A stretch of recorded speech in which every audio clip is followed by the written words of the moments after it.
یہ بھی پڑھا کرو، اور رزق کی وسعت کے لیے استغفار پڑھا کرو، استغفر اللہ الذی لا الہ الا هو الحی القیوم واتوب الیہ۔ اور ایک اور بھی میرے آقا نے عمل بتلایا ہے۔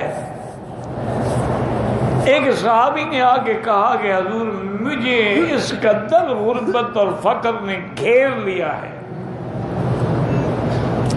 میں جو بھی کام کرتا ہوں فیل ہو جاتا ہے۔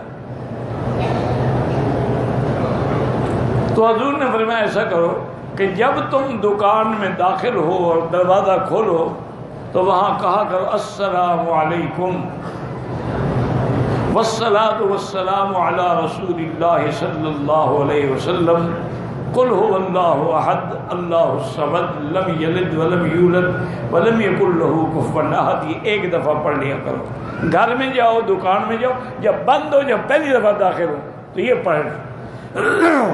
صحابی فرماتے ہیں کہ میں نے جب عمل کیا چند دن گزرے کہ میں تو اپنے علاقے کا سب سے بڑا امیر کبیر بن گیا، میں مٹی میں بھی ہاتھ ڈالتا تھا وہ بھی سونا ہو جاتی تھی۔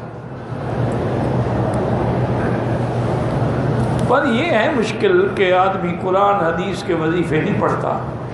کوئی مکار پیر بتلا دے نا کہ ایک ٹانگ پہ کھڑے ہو کے قبرستان میں یہ وظیفہ کرنا ہے اور آنکھیں بھی بند رکھنی ہیں، تمہیں بلائیں نظر آئیں گی، ڈرنا بھی نہیں ہے، میں جو تمہارے ساتھ ہوں، کسی کو کھڑا کر دو بلائیں اس کو ویسے بھی نظر آئیں گی۔